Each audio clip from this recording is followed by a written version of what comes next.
This afternoon, we have two more presentations for you, the first of which will be conducted by Miss Rhonda Blackman.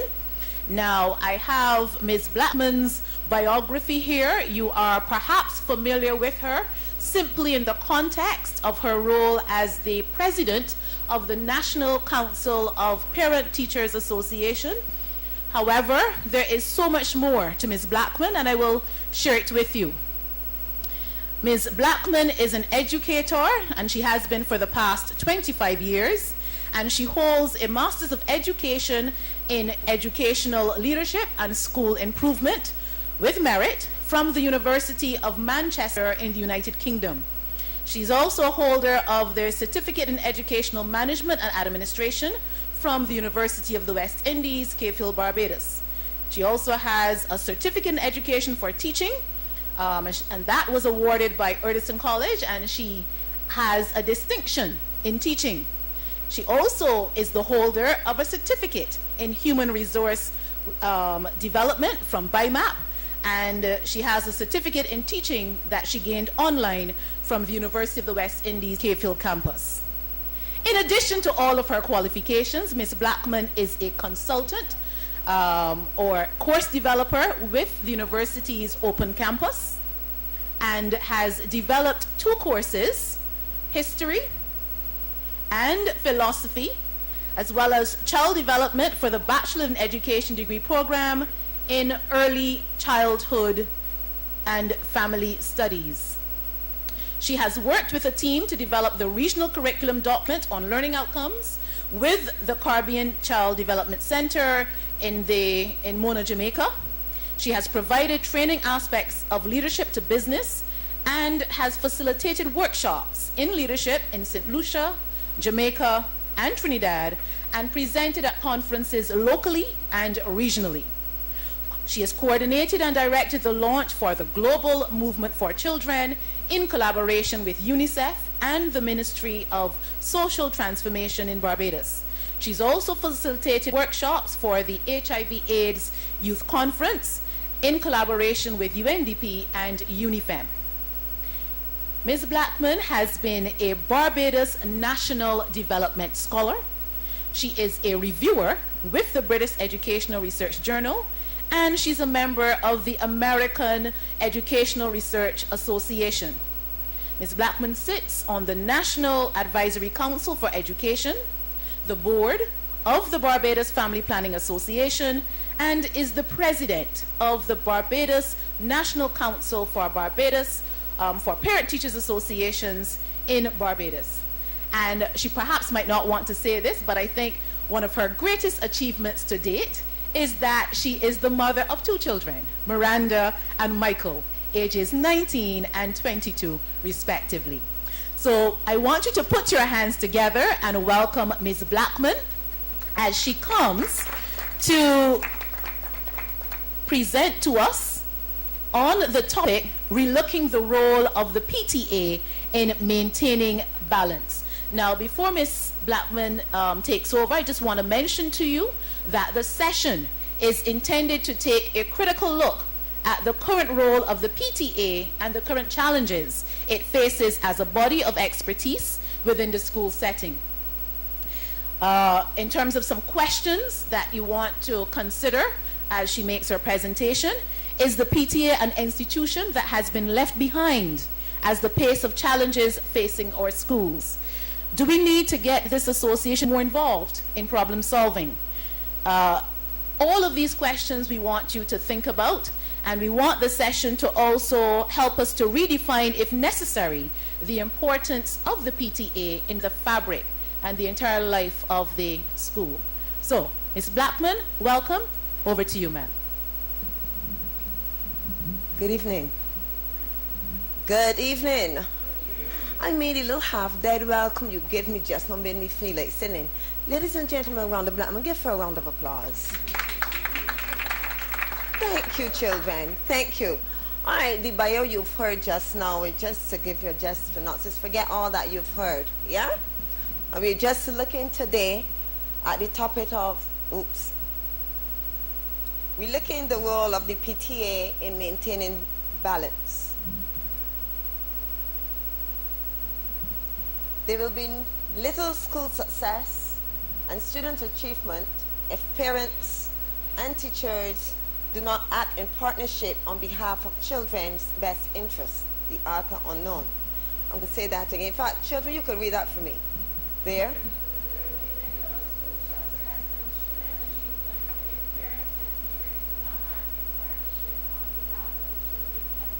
Do you believe that? Do you believe that? I'm hearing not really, I'm hearing yes. You're not sure? By the end of my presentation, I would hope that when you rethink it, that you will come with a definite answer.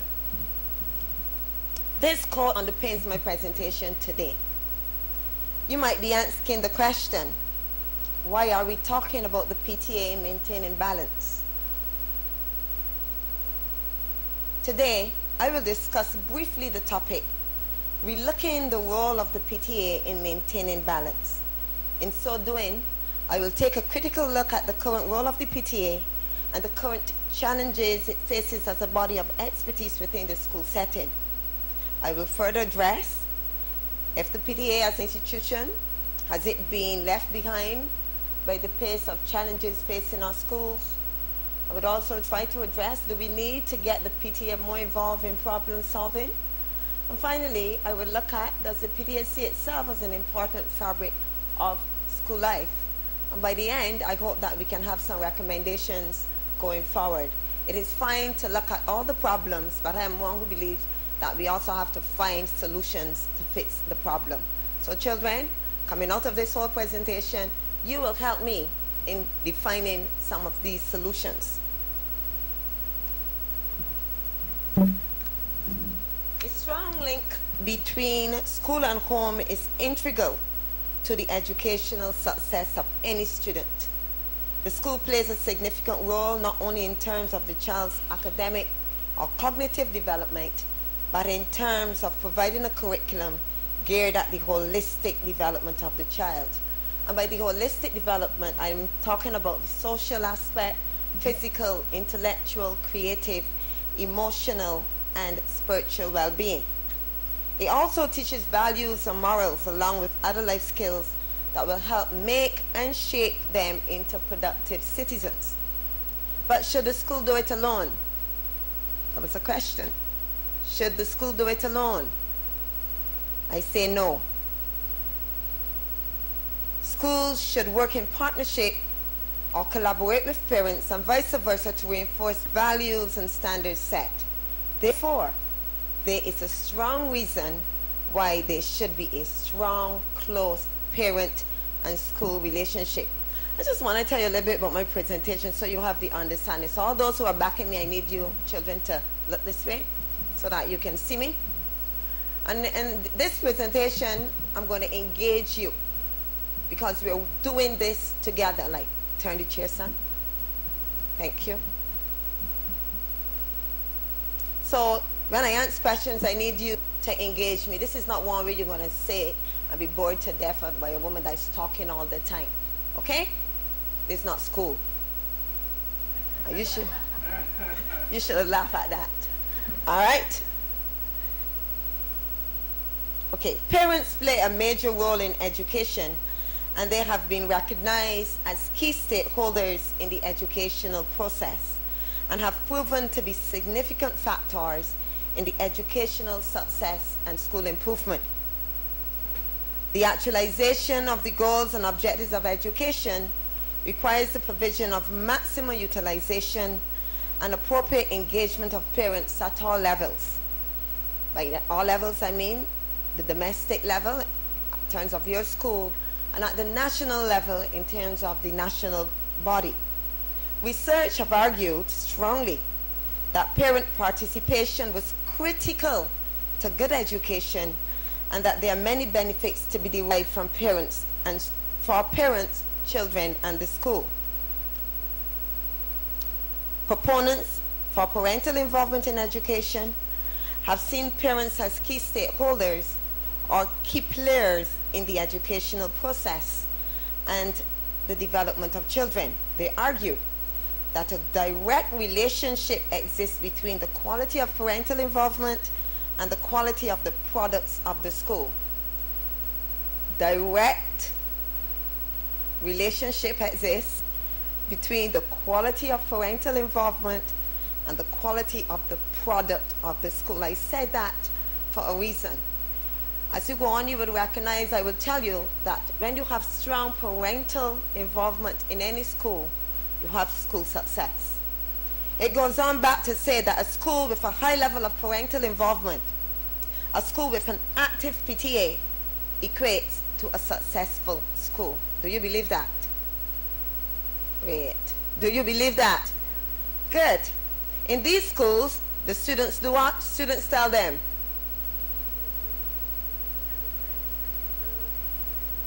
Stop, let me reinforce that. They earn higher grades and test scores and enroll in higher level programs. They are promoted because they have a keen interest and they want to be involved. Next one. They don't skip school because parents are involved, and if you skip school, my mom would know because my mom or my dad is involved. So therefore it has a psychological impact on you. I have to be there. Therefore, because my mom or dad is there. That's not the only reason why you should be there. Next one.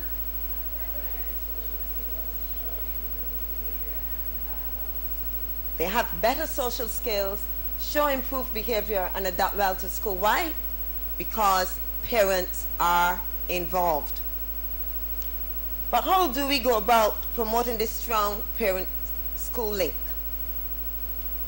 Parents' role is to work in partnership with the school to ensure that the educational objectives are achieved. This is achievable by having a strong, vibrant PTA.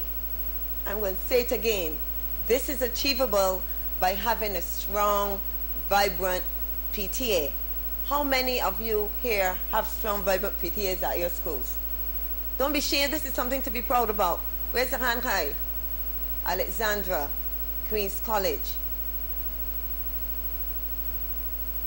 They're not sure. Okay, thank you.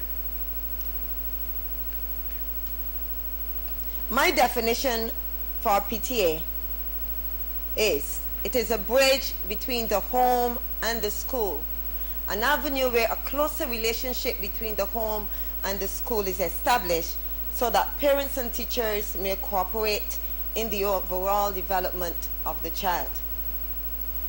At the PTA, the PTA is a key agent and a strong voice for parents. It provides a structure for regular communication and a means for sound representation. But I need to answer the question, is the PTA really taken seriously? Talk to me, children. Is the PTA really taken seriously? How do you see the PTA? As a one at a time? Put your hand up. Something that takes up time? Mandatory? People really discuss things and never really put it into action? Anybody else? I was hoping to hear one that did not come out. Yes. PTAs, it is the belief rather that PTAs are nothing but just fundraisers, where they raise funds to provide necessary assistance to schools, such as repairing or replacing a fence, or providing equipment, because you hear all the time, these are hard economic times, the government don't have any money, so parents, you have to come together and raise some funds. So therefore, a lot of parents see it as just a means to an end to raise funds. If you have that mindset that a PTA and being involved in the PTA is only about raising funds, would you want to become involved? I will share something. I've been to some PTAs and the people say, oh, all the PTAs talk about is money, money, money, money, money. I want to. So if you have that mindset, you're not going to come out, you're not going to get involved. And by not becoming involved, there are some of spins that could happen. Let's go. You have something to say, hon?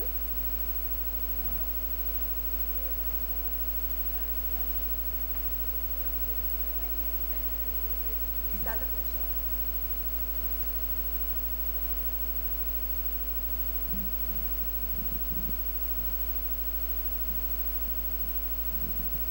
show. If the PTA is more than just raising funds for a particular school or for whatever reason, why is it that when they send letters home, right, it's not like saying, it's to the parents, but it's not really inviting them, it's more like a matter of case of saying, we would like your help in raising funds. The message that is sent home does not create a strong message, really. It's only telling you, come out, we're raising funds. But by the end of this presentation, good point, I'm hoping that you would have reconsider and that we would relook the role of the PTA. Yeah.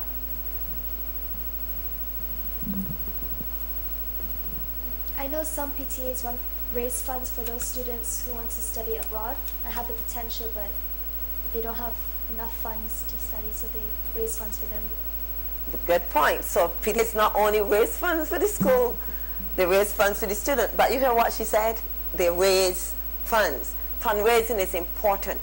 That is a facet, that is a component. But PTA is so much bigger, so much more to it.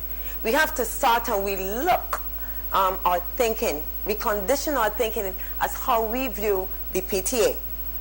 Parents would get involved if they understand their role, if they understand their value, if they understand what it is to become actively involved and what benefits it will be for them, for their children, and for their children's school.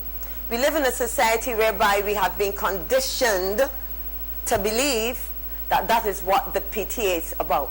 We have been conditioned many years to think about fundraising, fundraising, fundraising. We have never seen the added value for parental involvement in education. So therefore, the Barbados National Council for PTAs, we have set about on a mandate to reconstruct society's thinking of PTAs with a hope that we would have persons viewing the PTA going forward in a different light. But there are some barriers to parents' involvement in local school governance. The literature described numerous obstacles to parents' involvement in school. And there were mainly three of these factors: human nature factors, communication factors, and external factors. There is some skepticism of school staff as it relates to parental involvement in the school. Many times parents might want to become involved, but there's a skepticism where people believe when the parents become involved, there is trouble. All of what's happening in the school can hit the media. Everything that is happening is going to go out there in a negative light. It appears that there's a strong-rooted traditional system where persons see parental involvement as intrusive. Some teachers and principals are not comfortable having parents around. This barrier must be overcome. Although parental involvement is intrusive, although parents' involvement in instruction has been clearly linked to school success, many teachers and administrators are negligent in establishing meaningful connection. Why do you think this is? Why do you think that there is a barrier set up between the school and the home? I stand and I speak from experience and authority, from going out to 9% of the PTAs in the island, and this is what we observe. There's some that are active and going, where there's a high level of school, there's a good collaboration between the home and the school, and the principal and the school and the PTA, they're working in tandem together. But then there's some where there's a tug of war. Yeah? There's a tug of war. The parents are not allowed to advance and to come in. The answer why. I should answer that as I go on.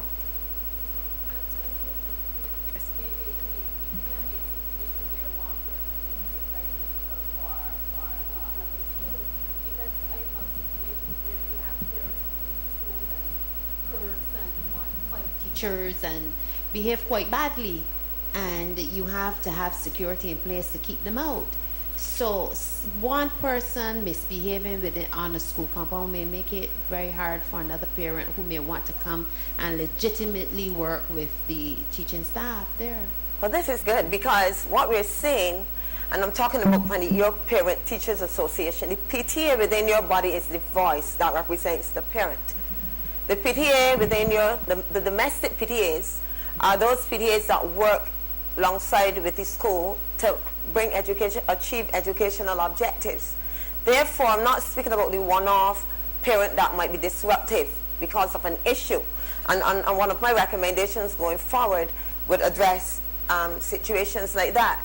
I'm talking about active PTAs, parents that want to be engaged, but then we have on one end administration pushing them aside. They don't want, because they're seeing it as intrusive. They're not comfortable in their own skin. And this is serious, because if we are going to be relooking the role of the parents or relooking the role of the PTA in maintaining balance, all of those barriers must come down. The parents, the PTA must be seen as partners, key stakeholders in the educational process.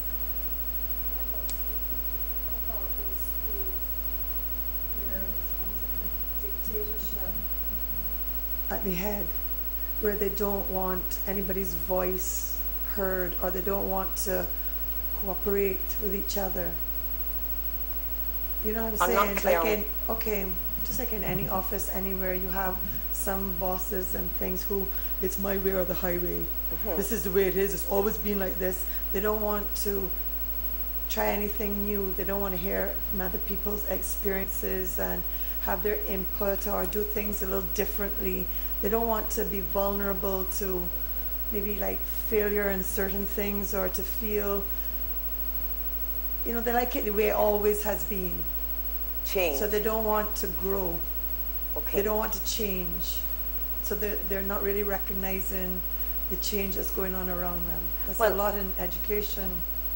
That's been like that for a long time. That is the point. This is a changing society. This is a changing world. Things are not stagnant. What went years ago is not. And if we're looking at developing the 21st century child, and this is where I'm going to digress a little bit and look at education in itself. We're looking, I think, the whole system. We have to know the type of child we want for the 21st century. And in order in gearing that child for the 21st century, we're going to put the correct strategies and methods in place. Therefore, the key stakeholders, parents, must work along with the school. The principals, the administrators have to take a step back. They have to be more embracing, and they have to work in tandem with parents going forward. I've studied in England, and I would want to say that there's a high level of parental involvement in the schools in England. Way surpassed, because a lot of decisions that are made, parents are involved in the decision making of the running of the schools. Let's go out a little bit at the private schools in comparison to the public schools. When we look at the functioning of the private schools to the functioning of the public schools, in terms of the level of parental involvement, we have a higher level of parental involvement at the private level than in the primary level. Yes.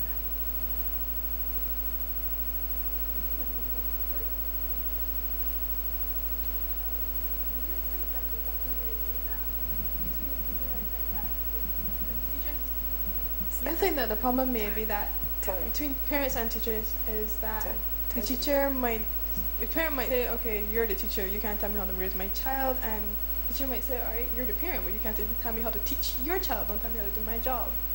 Do you think that could be the actual problem between parent and teacher? Well, this is a good point. It is.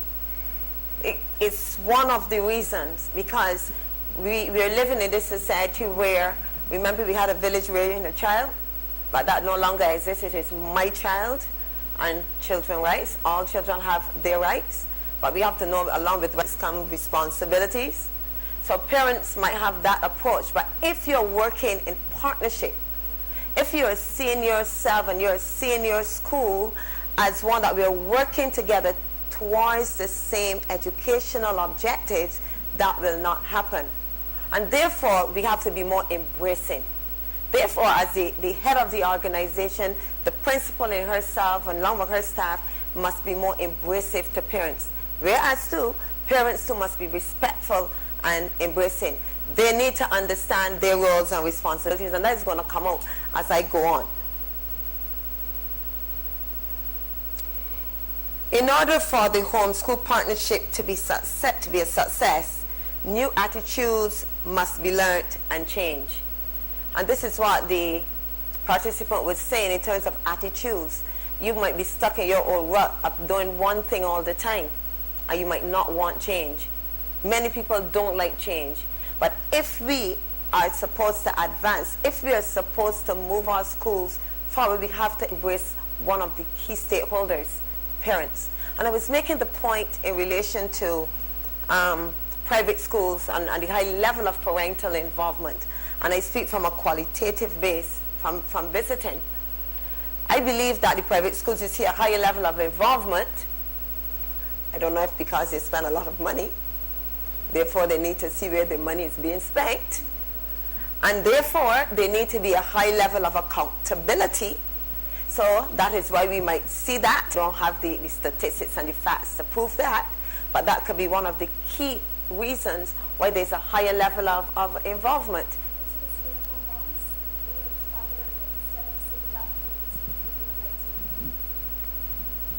The stay-at-home moms at the private schools, there's quite a lot of them. I attended one, and they have more time to themselves, so therefore they will want to help out at the children's school in order to like spend their time rather than staying at home being bored. So more active with this. Good point, the stay-at-home moms. That is a very good point, because she's saying the fact that these parents are stay-at-home, they have more time on their hands that they can offer, whereas the average parent out there has to work. Therefore, the time factor might be a problem in terms of their level of involvement. Let it be noted that because a parent don't come to a meeting, it is not that they don't have the child interest at heart. Yeah? The fact that you don't turn up at a PTA meeting, it doesn't mean you don't have your child interest at heart. And this is something I say. Would you waste your time going to a PTA meeting that don't have structure? Talk to me. Would you waste your time? I say no. Therefore, in order for the PTAs to be taken seriously, they have to get their act together. They have to have the correct structures in place. And as being the national president, we've recognized that. We've recognized the gaps that there are out there. And we have started to remedy those gaps. We have decided and we've started on training for our exec members, because we believe that once you get your exec members well trained, functioning in their capacity effectively, they will start to build capacity. They will start to build membership capacity. They would understand what their roles and responsibilities are. And then they will be able to function effectively, because a lot of PTAs don't know their roles and responsibilities. Yeah? I'm going on to the external factors. External factors such as administrative policies, and I'm still looking at barriers why parents might not want to get involved. Unclear roles. Where do my role as a parent begin in the school setting? What are my boundaries as parents?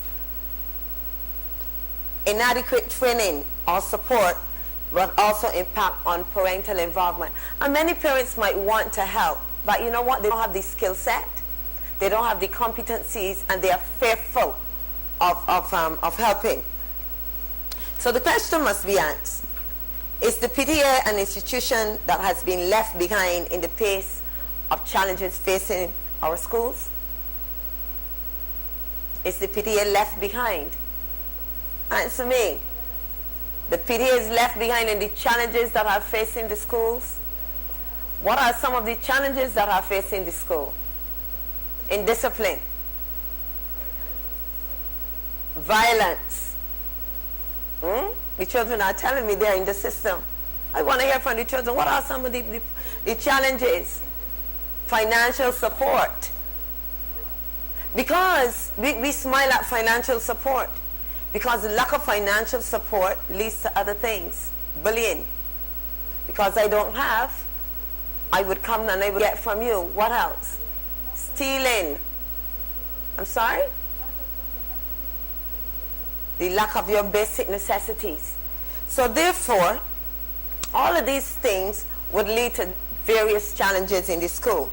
In today's society, where there's a high level of crime being committed among youth, deviant behavior exhibited within the schools, violence and social ills, it is of importance that the bond between the home and school be tightened. Yes, it's slack. It is time that we tighten the bond. We need to have the strong connection. We need to build a strong family-school partnership so that the parents can work in tandem with the school to eradicate some of these problems. Where is the parents' voice at the school level in all of this? We don't have it. But there is need for the parent voice in meeting these challenges at our various schools. I say the PTA is an active voice. The PTA as an active voice in our schools, it is missing. I would say that again. The PTA as an active voice in our schools, they are missing. With the plethora of challenges facing our schools, the parent voice and work of the PTA should be more active and prominent. If this is to occur, there needs to be a reconstruction of the minds as it relates to how the PTA is seen. I will posit that the PTA has been left behind in some schools. There seemed to be a tug of war that I alluded to earlier between principals and the PTA. And therefore, the collaboration is not there. There's little collaboration. In light of the foregoing, many PTAs are left in the dark of the challenges being encountered. And therefore, they are not in a position to put corrective strategies or solutions in place to assist. We are mindful that the deviance being seen in our schools did not originate there. We are mindful that this deviance apparently originated where? In the home. In the home. I see a hand raised, but let me finish this. Deviance.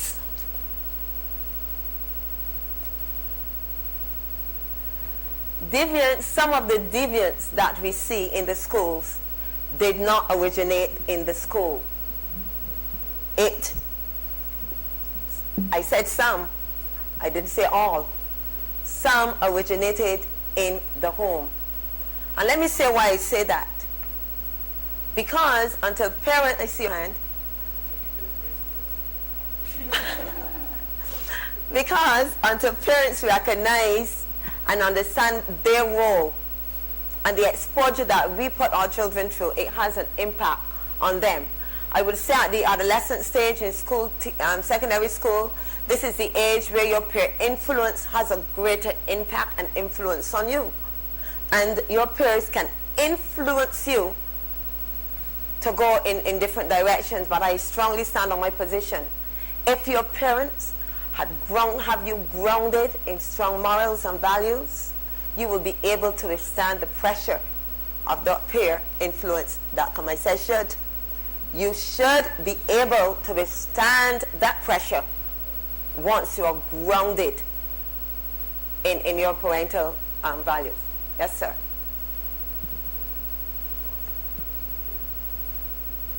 We always assume that children are either in the home or in the school. I think it would be better to say away from the school, because they are transported, they are in church, they're in other places, not always in the home. And they travel between home and school. You can be influenced by a variety of people and a variety of things. So don't say it's the home, it's away from school. Good point. But I'm saying away from school you can have other influences. I'm going deep. I'm saying your parents are your first teachers. Parents are the first teacher. Yeah? And I'm an early childhood person too. 0 to 8 are the critical years and the foundation of every child's life. Rhonda Blackman was Rhonda Blackman from 8. My personality was this way from the time I was 8. The external factors help influence my behaviors. But who I am, I was this way from 8. So the early years, 0 to 8, was critical in my development, in your development. I'm saying that your home setting, your home background, your communication, your collaboration, and your family structure has a serious impact on decisions that you make further on in your life, even into adulthood. You agree with me or not? Think about it. All right. What Bertley has said, that your home, yes, deviants don't only stay there, but you are influenced by other external factors. Peer pressure, and adolescence and your age now, you don't want your mother telling you what to do. You don't want your mother dictating your pace per se. You don't want your parents at school behind you. If your parents tell you A and your peers say Y, who are you going with? Be honest with me. You're going with the peers sometimes. Yeah? Because this is a stage of your development where your peer influence is greatest. All right? And this is why, and for our secondary school children, why parents, as soon as you get into secondary school, they tend to shift away. They move away because my children are grown now. At nursery school, we see the highest level of parent turnout at PTA meetings are at the nursery level. The three-year-olds. We find, and I'm going from observation going around, we find that the parents are engaging and they are involved at the nursery schools. And nursery schools throughout the islands would say that they have high level of turnout. At primary school, yes, we see a dwindling. At secondary school, remember we have 1,000 parents. So when I go to a PTA meeting and I see 80 parents, I smile. That is great. But taking in consideration the role of 1,000 children multiplied by 2,000, and I have 80 parents, what percentage? I'm not a math person. What percentage is that? Not 1/10. Yes? So therefore, PTAs might say, we have a vibrant PTA, we have a good turnout at PTA meetings. But is it really a good turnout? Think about it. Some might say to me, it is not the number of people that come, it is the quality that we are, of the parent that we are having. But I want parents to recognize that in order for Blackman School to move from point A to point B, Blackman cannot do it alone. She needs the collaboration with the parents to advance.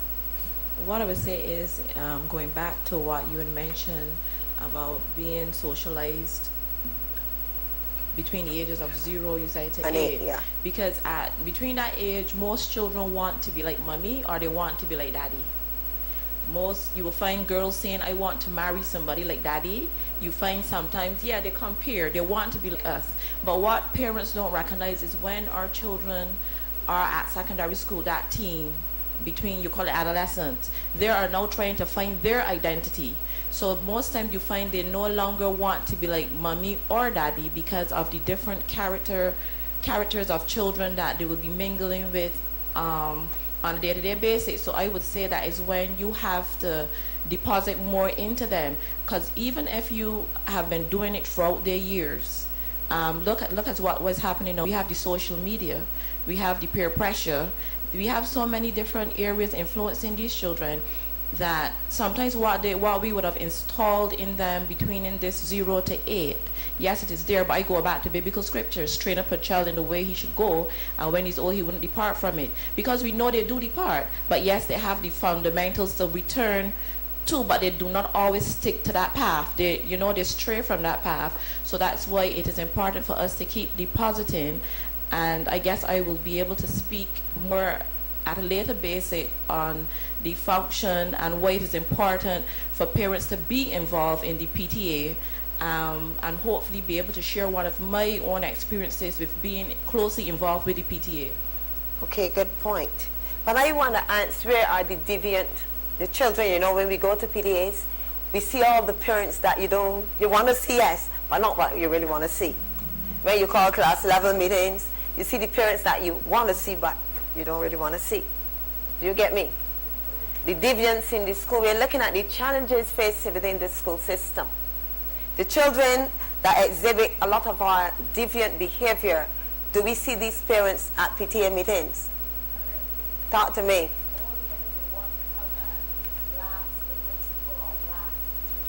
Only for blasting. Yes? Only to find a problem and not be a part of the problem and not a part of the solution. But this is something that listen, this is getting sweet. What I will say, from my observations, yeah? And this is not empirical data. I am using a qualitative base for what I am about to say. And this my qualitative analysis originated out of observation. An observation from looking at a purposeful sample.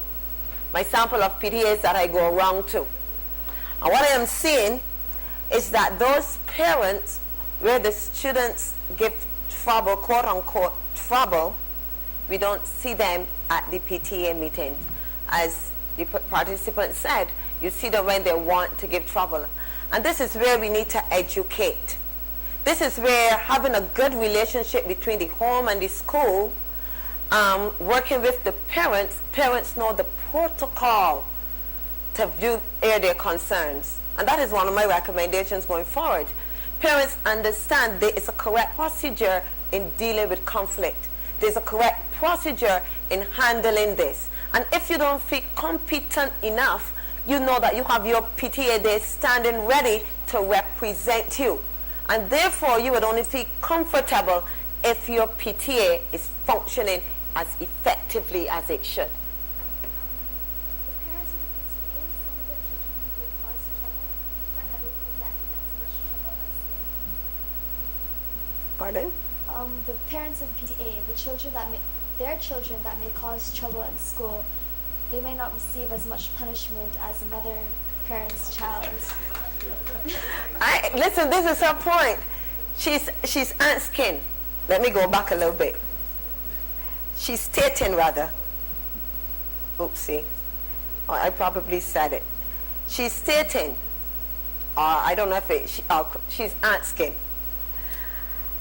If I find if the children of the parents who are involved in the PTA, if when they give trouble, if they are more favored and they don't get as severe punishment as the other ones.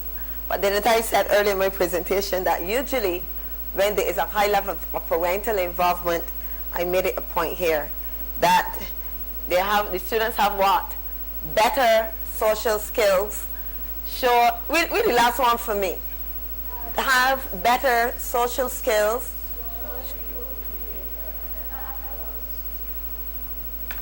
Therefore, your parent is involved, and as a result, this is it. Show improved behavior. Your behavior is different because you know what? My dad or my mom, they are involved in the school. I don't want my mommy to look bad. And I know this is at the primary level. So therefore, you're more on task. Your department is better. And you know what? The teachers are watching you. The teachers are watching you. So therefore, I have to get it right. Because you know they can tell my mother or they can tell my father. I know from my child personally, well, she was always a well-behaved child, but she encountered many challenges within the school because her mother was involved in the PTA. Okay? She was not a bad-behaved child, but she had other pressure because her mother was involved in the PTA. and pressure coming from all levels. Okay? Yes. And yes, ma'am. What do we do when we have parents who want to attend the PTA, but they are not allowed to stay on the school premises because of something they might have done? With, like, say, all right, my child got in trouble with the principal. Now, of course, I can be hot-headed, because who knows, he might get in a fight. But all I'm thinking about my child. So when I get down there, is my child, what happened? My child might be bleeding, and all you're telling me is you're going to fight, but I don't want to hear that. So in my state of, is my child, I want to protect my child, I might have said something, or you might have said something to offend me, and I get aggressive towards you. And in that case, you tell me not to step back on the school premises. Then I can't come to your PTA meeting or contribute in that way. What do you say to do in that particular situation? I believe that if the situation is one that the parent is asked not to come back on the school compound, it had to be an extreme case. It had to be a very extreme case.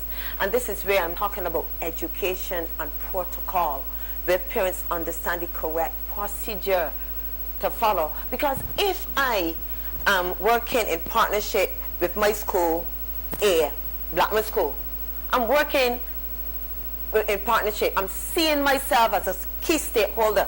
I'm seeing myself of working with my school to take it to the next level. Regardless of how hot-headed I get, I'm going to behave in a certain manner because I want to understand what is happening. I want to see, well, I know I'm vexed, my child is bleeding. You feel safe as a parent too. You got to look at your comfort zone. You feel safe knowing that when your child is going into Blackman School or School A or B, it is in a safe and secure environment, that the people there are working for the betterment of your child. Therefore, should something happen, you will know that the principal is going to look out for the best interests of that child. Therefore, your behavior, nothing will merit that behavior. In those extreme cases, those are parents that don't really come to PTA meetings. Those are the parents that you would want to come, but don't come to the meetings.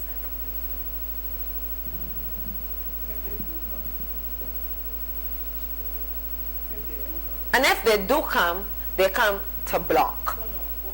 But what happens if they do come to the PTA meeting? Well, this is my view. We've recognized that there were some gaps in PTAs, and we've been allocating a three-pronged approach to PTAs, where that there will be a measure. This is the three-pronged approach, where there will be some interaction from the principal to state what is happening, information. You're getting information of what is happening at the school, so you are on task with what is happening. You're also going to have a developmental session where when you leave, you are equipped with some skill or competency that would enable you to be a better parent when you leave. So therefore, the principal has his or her say. There's going to be some measure of development for me as a parent, and then there's some social interaction because we are social beings. Therefore, those kind of parents, when they come, they would look and say, look, I have an avenue on which I can speak, and I can, there shouldn't be a push off, but you should be more embracing. It is about education. It is about educating. And if I make one mistake, I don't think I should be held accountable for the rest. I believe the same way that a child will make a mistake, I work with that child. We are of the opinion that parents know, parents understand. A lot of them don't know. A lot of them don't understand. And if we're going to move and we're going to be relooking the role of the PTA, there's a serious component of education that is necessary. But I'm a parent, and I have a child in the secondary school system. I also have one son, 24 years old. Both of them went to the same school, and I stopped going to PTA meetings. Why? When I get there, all I'm seeing is the principal giving his report. All the teachers pass me on their way home. So there's nobody for me to interact with to ask them, well, how is my child doing at school? Because the teachers are not there. How can you mandate teachers to remain at school after 3 o'clock? Like, what used to happen years ago when you used to have teachers on the compounds at a certain time and at private schools. But right now you go to PTA meetings, you don't see teachers there. I agree. I don't, and that is not at all school. Let me answer and then I will say this. You can't mandate a teacher to come. I believe in a shared vision, and I am talking about the leadership and the administration of a school plant. The principal is key to the advancement of his or her school. And I say this in light of the same fact where you answer about teachers not coming. If you have a shared vision, if you have a vision and you articulate your vision to your staff, yes? If you articulate your vision to your parents, where we all see your vision as the administrator, the leader, where I want to take school A from point A to point B, where I want my school to be the school of choice, I'm going to have buy-in. I should have buy-in from my staff. I should have buy-in from my parents. And the parents and the teachers would want to be involved. Now, therefore, I remember going out and I remember speaking to a principal, and what came out of that is that the principal started to tell the teachers, well, there are three, I want the infant department, come on this time, the junior, whatever, so that they staggered when the teachers will come. The principal voice. And I believe that if principals become more involved, they are the ex officio on all PTA meeting, PTA exec. But if they really understand where the PTA is and their role, and don't say only as a fundraiser themselves, then, and I'm being very honest here, and we're supposed to be honest because we don't like truth. We like everything polished. But if we are supposed to advance and effect change, we got to be honest with ourselves. So therefore, we expect that the principals will look past the PTA now as fundraisers, but they would help and put it as a developmental, educational session, working with the executive to move their school forward. We are in this together. Look, I'm going to do this fundraiser because we want to develop these educational programs for our parents. Then parents will say, you know what? This school really have our interests at heart, you know. They're doing an educational program for our parents that can't even read too well, our parents that don't know how to do comprehension, our parents that don't know the decomposition method in mathematics. They want to become involved because the school is working with them, not only taking. The subscription, let's go back and put some subscription into development. I had one point, but as conversation emanated, I have 3 points. First one is protocol, and we talked about protocol earlier. At my school PTA, we would have developed protocol, whereas we would have asked parents, now, if you have an issue, what we expect you to do. We have a website. You have the access to all the execs, their telephone numbers, their contact information. So what we started to do was to ask the parents, if it's not a too personal of an issue, you contact us first before you come out to the PTA. And what we do is address the issue if maybe an issue with a student or the principal, and instead of coming for just to make mention of the issue, you're not coming to bring the problem, but by the time you come to the PTA, the solution is already there. And I find that even in doing this, you would find that kept some parents from PTA. You want them to come, but truth be told, those parents that we would have lost, I don't mind, because those were the parents that would come to stir up and even frighten some of the teachers from coming out to PTA. Because one of the issues that we would have had, teachers say, I'm not coming to PTA because we are verbally abused. So we have teachers who are not afraid in the sense that they would be viciously attacked physically, but viciously attacked verbally. So I think that sometimes you have to put things in place where parents know that the PTA, is not a forum to come and be bombastic, not always finding the problems, but also a place where they can be a part of the solution. And then we looked at, you talked about partnership and fundraiser. The PTA that I am presently a part of, we have not done a lot of fundraising, and what we have started doing is even when the school comes and they ask, they want help in certain areas, well, we are not a fundraising PTA this year. What we are doing is trying to bring balance, trying to bring unity with the school as it pertains to the teachers and the parents, because if we are going to change the mindset of individuals, we need to change the mindset also of the teachers. We need to change the mindsets also from the parents' perspective, because oftentimes the teachers do think that all PTAs are there for is to fix a chair, provide a couple times for sports, blah blah blah, but then they're not interested necessarily even to be a part of the PTA. So the first thing that we are trying to do at present is to change that mindset. Don't ask for stuff. We don't have any stuff. We have time. We are trying to empower families, be a part of that. And then we are even asking teachers at this point, be a part of the PTA at the level of even paying your subscription fees, because when you pay subscription fees and then you come to us, we can effectively probably help your department, because it's just not about giving, but also giving back some of your time to the PTA. Okay, good points. Very good for your PTA and the work that you're doing. I commend you for that, for trying. What I want to say though, in relation to teachers or the lack of teacher involvement, that is no excuse. Full stop. It's a PTA. But I believe that teachers will not become involved if there's no structure. I'm not going to come or a parent, not a teacher, not going to come and sit down to hear, oh, but the thief the money. Oh, but this thing is happening. And there is no structure.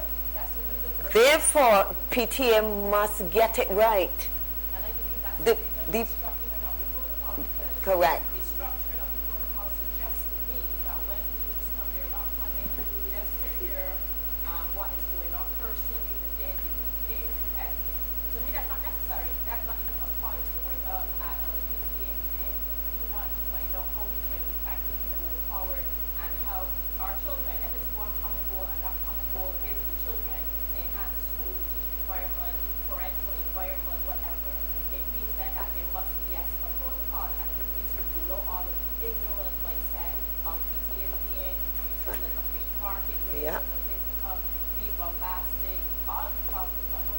But my point is, parents need to understand what their roles and responsibilities are. They need to get it right.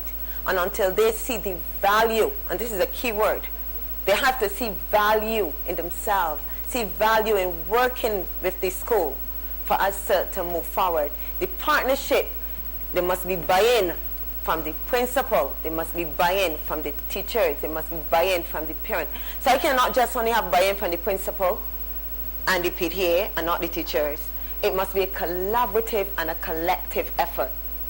Yes, my comments come in the form of maybe two questions to you in your capacity as the president. You would probably be more au fait with what I am trying to get at. One, the reference is made a lot this evening about the private school and how they seem to be more on board with what is happening in respect of a PTA and so on. Do you find that in the public schools that you get a higher percentage of attendance at PTA sessions, I say sessions for a reason, from schools which may have students from a higher socioeconomic strata than others? I leave that there to ponder what the reason may be.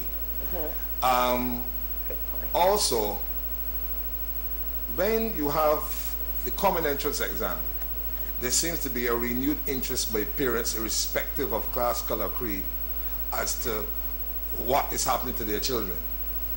That needs probably to be factored into the equation.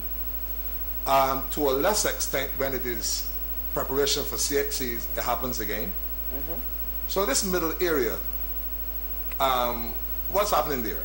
Secondly, has your organization or I don't think the responsibility resides with you, but I'm asking if you could use your good office to probably push the idea of having a more personal one-on-one contact rather than just the meeting itself on Saturdays where some are Adventists, or on Friday evenings when some have to go shopping, or on Tuesday evenings where the teachers have to go to university to study so they can walk past you on their way into the PTA meeting or whatever. Can you have like a more one-on-one contact where you have like, have your phone numbers, your emails or whatever. I am teaching class 5. Miss Jones got a son in class 5. I will call Miss Jones tonight and discuss something about your behavior, whether it be good, bad, negative, good performance, whatever. Can you have that one-on-one where the numbers or contact information is made available to each staff, each teacher, so that even if the parent does not get there, the link is not lost as to what is happening between the child and the school and so on.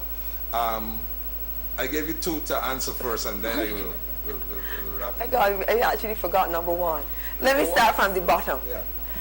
All schools and all teachers have a class list where they have the all contact information of the parent. Name of child, name of parent, address, telephone number, and if there's an email, there's email contact. So the school, the teachers themselves have that information. We've recognized that when there are class level meetings, that there's a high level of parent turnout. You know why? Because this is about my child. I want to know what is happening directly about my child. When they see the PTA in comparison to the PTA are begging for funds and they're begging about money. So if we restructure and we redesign and we define PTAs where they see an interest, that when I come to this, I can really know what is happening. I have buy-in to my school. The school is showing an interest. The teachers are showing interest. We are all working together. Then, and only then, would we see advancement going forward. The reference in relation to the private school, give me that. I was talking about the, maybe, I think the evidence is there that the private schools are more... okay, social, I got it now. Yeah. Yes. The point about the social economic background, and from going around from PTAs, I would say, and I make no apologies, and this is not what kind of data, this is qualitative evidence, not empirical data. I'm a researcher, so I got to lay my statistics out.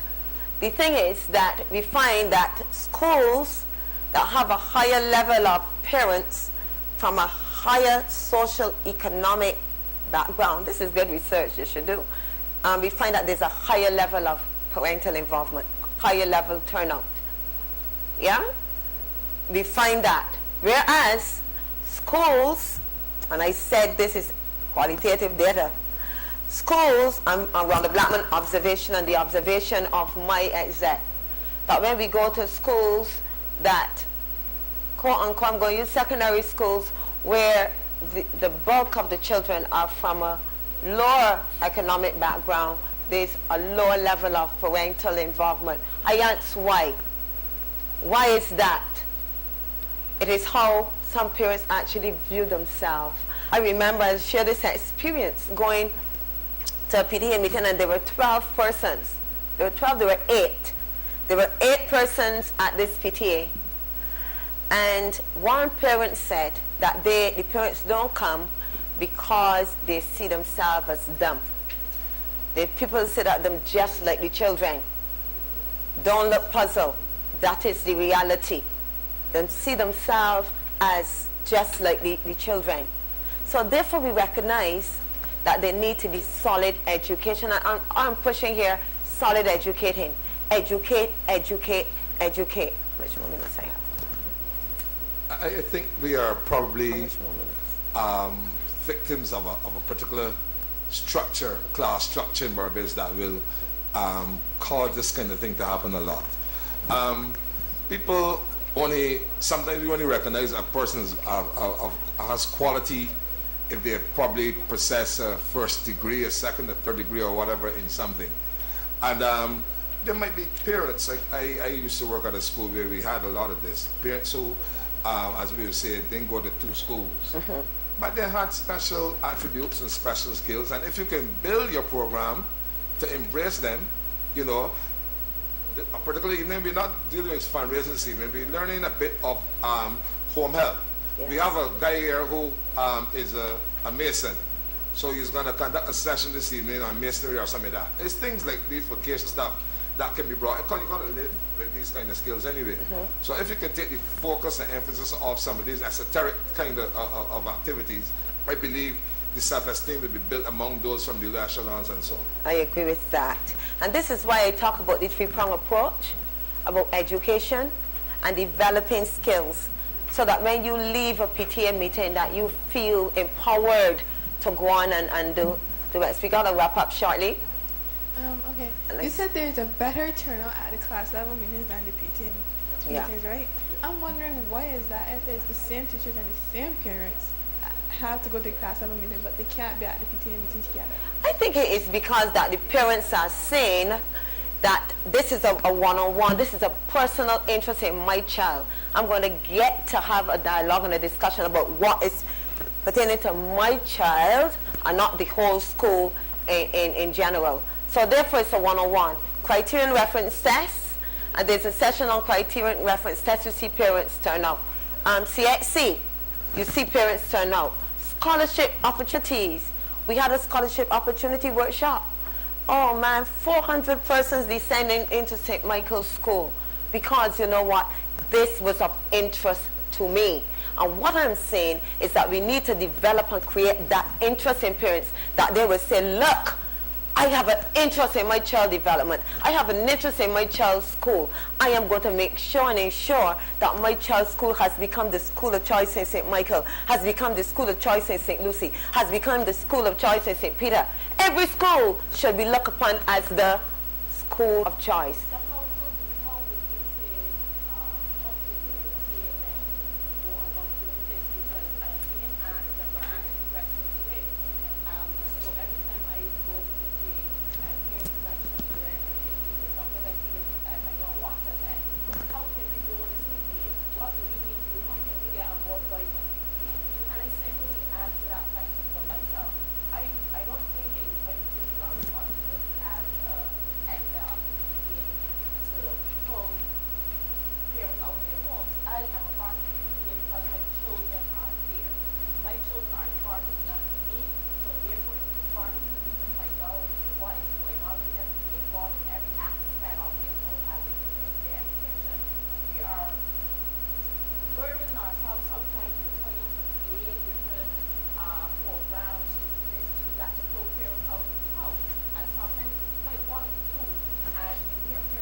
Okay. You have to mind. Pertaining to what she said, right? They bring out all programs to make the PTA better, but the one thing I think that they forget is that not all parents have transportation to get there, and most people don't plan to put PTA meetings in a more accessible place to keep on putting it at the school. My school is all the way in St. Peter. Suppose I live all the way in St. Michael, and I go have to catch a bus. But you get to your job. Listen, that's a good point. The good point is that PTAs, and this is where you didn't make your point. She needed to make her point. The point is that we are asking PTA now to move from the four corners, the four walls of a classroom. We are asking, Derry, that PTA meetings no longer exist at the school. You live in St. Andrew, couldn't you bring your at the Queen's Park? Not only that, to reach the parents that we want to reach, why can't we have a PTA meeting by the block? Yes. Why can't we have a PTA meeting from the Far Sound Pavilion like when you used to have open air sessions? Some parents out there might be listening and they might get involved. Okay, I wanted to address the thing with the higher socioeconomic And it isn't necessarily the economic side, it's also the smarts of the kids, the higher educated, the kids that are smarter. You would find parents are more behind them because the children are succeeding at what they're doing. What about those knuckleheads that are not getting through at school? I have 2 sons that I adopted, and they both have ADHD. School is a nightmare for me. To get me to do homework with them, you gotta force me because it is so frustrating. I was good at school, successful, everything. And the hard thing with my kids was to get homework written in a homework book, to get notes written down. They don't remember what's going on. I remember we were in a private school and I had to, every single term, you look at their notebooks, 1.5 sentence written, whereas you know the other children's page full. Spelling lists come home, they get about 6 out of 20. Some of them are even repeat words. Teachers saying they got to learn to take it down off the board. I said he can't copy off the board. It's a problem. He can't transcribe from the board to the thing. You can't put them. So some parents, school is a nightmare. It is not fun for them.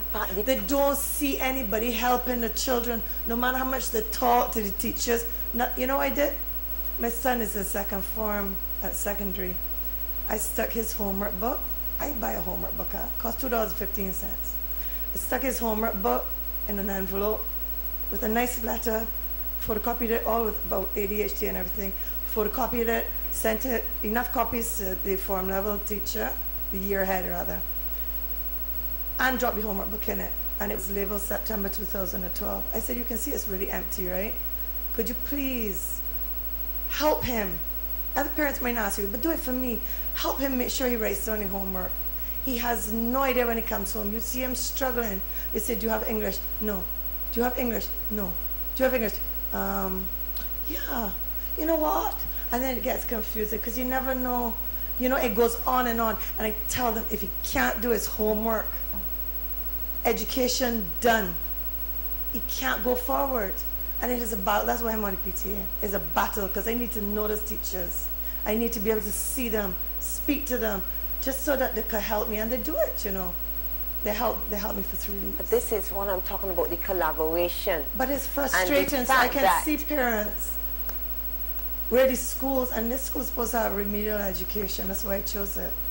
Okay. It's not a high-level school, but I chose it. And because I thought he would get help, but it's not enough. Okay, good point. Special.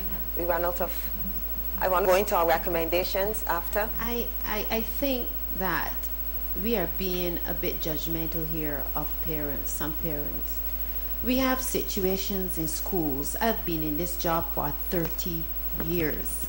And we have situations in our schools whereby I have been advocating for 25 of those 30 years to have social workers in schools, because we have parents who are encountering some serious challenges within their home environment.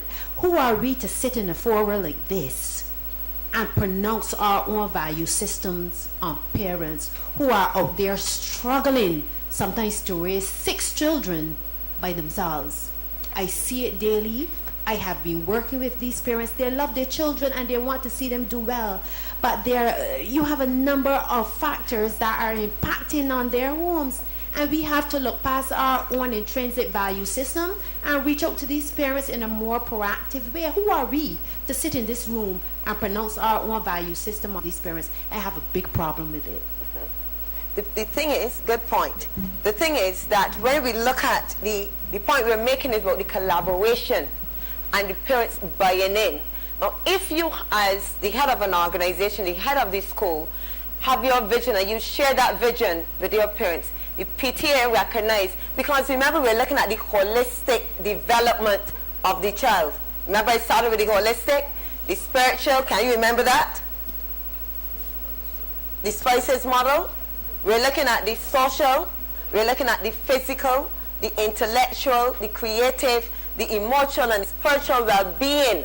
And if we're looking at that, we're going to look at the child in a holistic way. We're not only going to be looking at the academic, but we're going to be looking at the social issues that are impacting on the child. All right, what are our recommendations going forward? We need to have a greater support from the Ministry of Education behind the Barbados National Council for Parent Teachers. And I say this to say, when you have the government's voice back in your PTAs, it would get more credence. People would see more worth. People would see more value and more respect. They would say, you know what? The Ministry of Education is supporting this. The Ministry of Education is bucking up, pushing our PTAs. It might trigger something. We need to become involved. Remember, I talk about the protocol for parents as it relates to having the National PTA air their concerns at ministerial levels. If there are concerns, yes, but before we get there, oopsie, my other recommendations gone. They're gone. Okay, but before we get there, that's why you always have a backup. There needs to be a protocol established where it is understood that when parents have issues and concerns that need to be reached at the ministerial level, that before it gets there, you go through the correct channels. So we're looking at protocols to establish these things. There should be more discussion and dialogue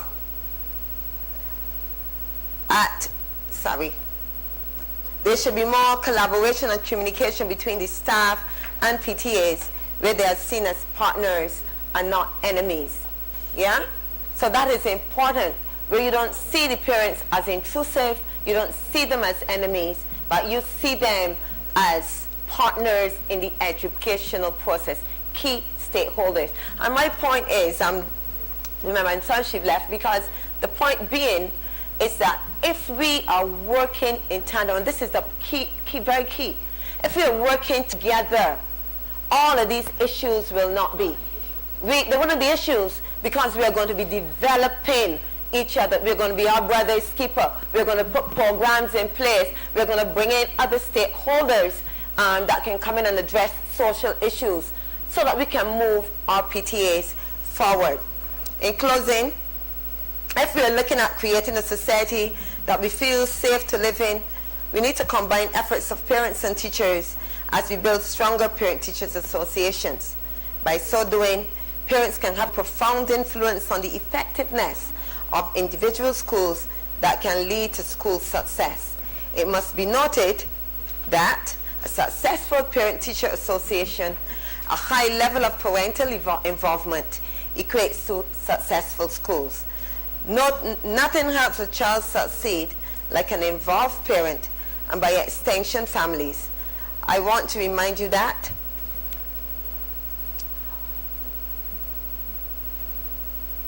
the school plays an important role in determining the level of parental involvement in schools. These opportunities will help eradicate some of the deviance seen in our schools and the wider community.